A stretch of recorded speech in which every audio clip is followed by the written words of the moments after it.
में हमने घूमा क्योंकि स्टूडेंट्स को उस वक्त कंसेशन रेलवे डिपार्टमेंट देती थी। अब मोदी ने वो भी निकाल दिया अब स्टूडेंट्स को देने का भी।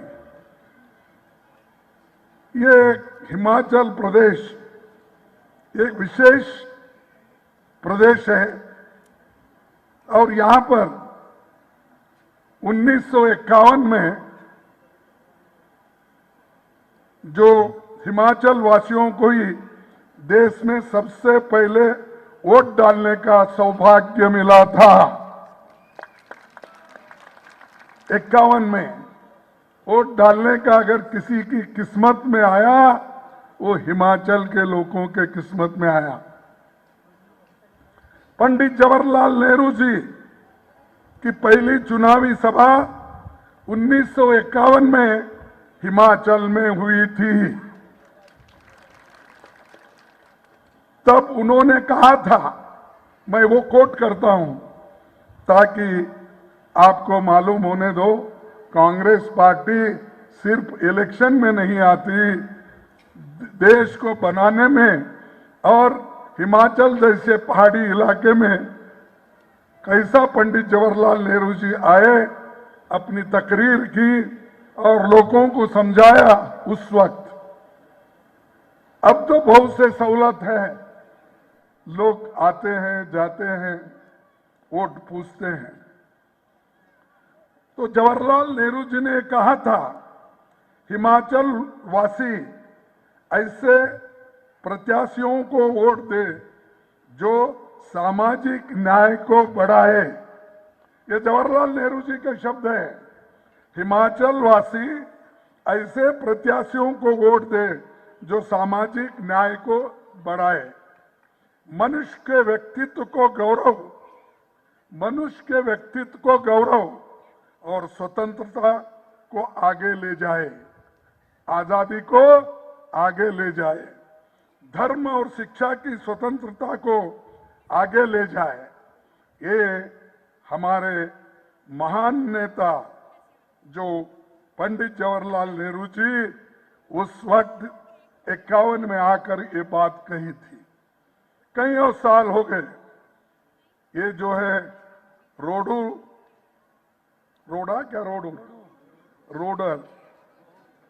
रोडू का संबंध स्वतंत्रता सेनानी पंडित पद्मदेव से रहा है, जो हिमाचल की पहली सरकार में होम मिनिस्टर रहे। उसके बाद सत्यदेव बुशेरी जी भी यहाँ के थे, जिनका हिमाचल के विकास में योगदान रहा। 1982 में विधान चुनाव में राजीव गांधी जी ने इसी मैदान की श्री सत्यदेव बुशेरी के लिए चुनावी जनसभा की थी। इस विधानसभा सीट के लिए वीरभद्र सिंह जी 18 वर्ष तक वो विधायक रहे। 18 साल से इस भाग का प्रतिनिधित्व उन्होंने किया और वो एक बहुत बड़े डेवलपमेंट के लिए लड़ने वाले थे। मैं याद दिलाना चाहता हूं, मेरा भी थोड़ा कुछ उनसे बहुत मिनिस्टर के नाते संबंध था। हम दोनों एक ही मिनिस्टर में थे। मैं रेलवे मिनिस्टर था और लेबर मिनिस्टर था, वो स्टील मिनिस्टर थे। और अपने जो काम के लिए वो कभी किसी से शर्माते नहीं थे। मैं कहाँ जाऊं, कैसा जाऊं, क्योंकि उनकी उम्र मैं समझता हूँ 92 या 93, हाँ 86 में गए। सॉरी, क्योंकि मैं समझा मेरा 83 कंप्लीट हो रहा है, तो उनका ज्यादा होगा समझा। ठीक है, लेकिन वो आते थे, हमसे भी 3-4 साल बड़े होंगे, लेकिन हमारे पास आकर रेलवे के काम के लिए, ब्रिज के लिए और बद्दी में हॉस्पिटल, मैं खुद आकर वहां पर इनॉग्रेट किया, जहां पर बद्दी में आपके फार्मेसी बहुत से कंपनियां थे।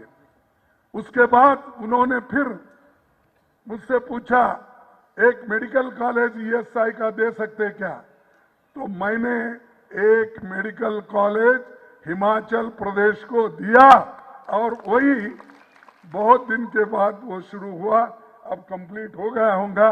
ये देन जो है हजारों करोड़ रुपए का देन हमने दिया, कांग्रेस ने दिया, और ये हमारे वीरभद्र सिंह जी यहां लाए, उसको आज कई लोगों को फायदा हो। मोदी साहब आपका क्या कंट्रीब्यूशन है, मेरे को बताओ। यहां के लोगों को जो आप देने का वायदा किए थे वो तो नहीं दिए। आपने कहा था कि यहां के लोगों को मैं अच्छी दाम दिलाऊंगा अपना सेब का, लेकिन उन्होंने देने के बजाय यहां के लोगों को और गरीब करने के लिए उन्होंने इंपोर्ट ड्यूटी डाल दी, सॉरी घटा दी। पहले यानी हर चीज जो कहते हैं उसका उल्टा करते हैं, और मैं समझता हूँ पहली बार आए शायद इधर नहीं आए, यहाँ नहीं आए, ठीक है नहीं आए तो किसी ना किसी को देखने को तो आए होंगे ना, नहीं? अरे ठीक है, ठीक, चलो तो ये समझे नहीं मेरी बात को, चलो चलने दो। भूपेश जी आप तो समझे हैं, हाँ। तो ये देखिए मंडी में ही मैं बोल रहा हूं कि हमने बहुत कुछ काम करके दिए, और वीरभद्र सिंह भी किसी काम को छोड़ते नहीं थे, रास्ते से लेकर नेशनल हाईवे से लेकर और हॉस्पिटल से लेकर सब काम उन्होंने किया। करने के लिए सबके ऑफिसर्स को जाते थे, सबसे मिलते थे। वो वैसा ही उनकी धर्मपत्नी भी हर काम को पीछे लगकर वो काम हिमाचल प्रदेश का करवाती थी। तो ऐसा अपना काम, जो आप पानी लाओ या नींद लाओ,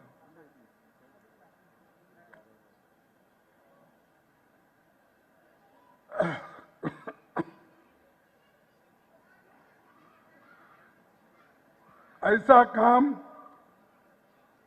किसी ने भी नहीं किया। लेकिन भाषण बहुत होता है यहां से, इतना भाषण होता है पूछो मत, और फोटोआं बहुत छपते भाई, मैं भी देखा पेपर में इतने फोटोआं छपते हैं, लेकिन इतनी बड़ी पहाड़ आ गई, फ्लड आ गया, इतना बड़ा पहाड़ गिरते रहे, सड़क बंद होते रहे, लेकिन हमारे चीफ मिनिस्टर ने 10,000 करोड़ रुपए मुआवजा मांगा, कंपेंसेशन मांगा, नुकसान भरपाई के लिए मोदी जी को पूछा। लेकिन मोदी जी हमारे झोले में क्या डाले? पत्थर डाले, लेकिन पैसे नहीं डाले। दुरुस्ती के लिए कुछ नहीं किए, और 5 साल मांग रहे हो। मैं 5 साल और दो, मेरी गवर्नमेंट बहुत अच्छा काम करेगा। अरे दोस्तों, मैं आपको पूछना चाहता हूं, मोदी जी हमेशा, उनको जरा झूठ बोलने की आदत है। आप बोलेंगे कैसा? प्राइम मिनिस्टर कैसा झूठ बोलता है? मैं आपको 1-2-3 उदाहरण देता हूं। उन्होंने 10 साल में क्या किया? पहले इलेक्शन में तो उन्होंने कहा, देखो माताएं बैठो, आपको 1-1 लाख रुपए दे रहे हैं हम आगे जब हमारी सरकार आएगी केंद्र में। जब मोदी जी आए, आने के बाद उन्होंने पहले ही इलेक्शन पहले ही उन्होंने वायदा किया था। क्या कहा था? मैं हर एक के जॉब में 15-15 करोड़ रुपए डालूंगा, 15-15 लाख।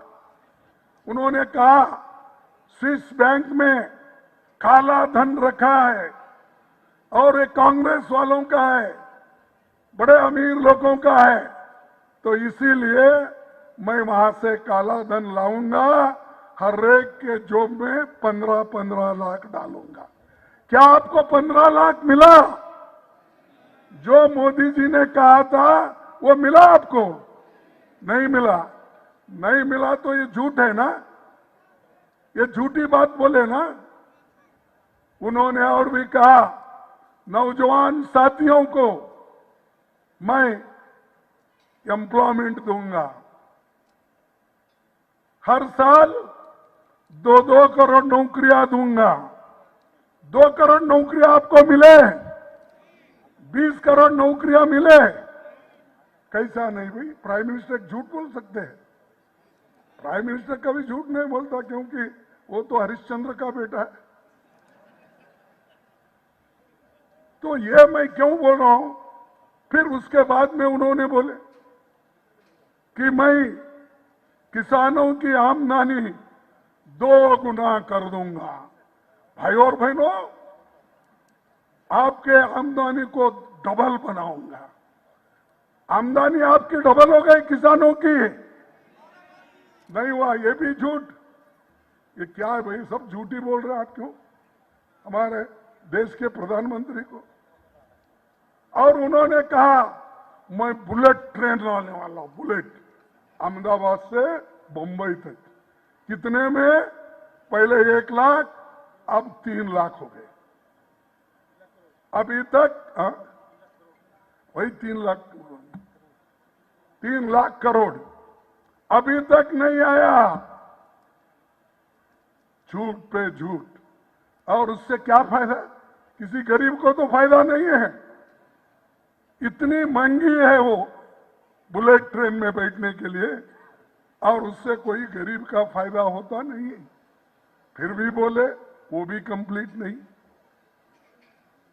और भी उन्होंने बोला मैं हर एक के सर पे छत डाल के घर बनाऊंगा। हर एक के घर अपने सर पे छत होगा। कहां है? 40 करोड़ का आपने वायदा किया, फिर बाद में आपने घटाया 20 करोड़ का, फिर घटाया 30 करोड़ का। वो सब गया, अभी 40 लाख भी नहीं बने मकान। ऐसे झूठ पे झूठ वो बोलते जा रहे हैं। और फिर बोलते हैं देश के लिए मैं जान तक दूंगा। और हमेशा वो टीका किसकी करते हैं? उन्होंने टीका ये करते हैं कि सब कुछ कांग्रेस की वजह से खराब हुआ। 70 साल में कांग्रेस बर्बाद की, तो पहले बोलते थे, अब छोड़ दिए वो। अब 55 साल में कांग्रेस देश को बर्बाद कर। अरे 55 साल में अगर देश बर्बाद होता तो इस देश में इतने स्कूल, कॉलेज, पब्लिक सेक्टर्स ये आते थे। जो नेहरू जी ने बनाया वो गरीबों के लिए बनाया।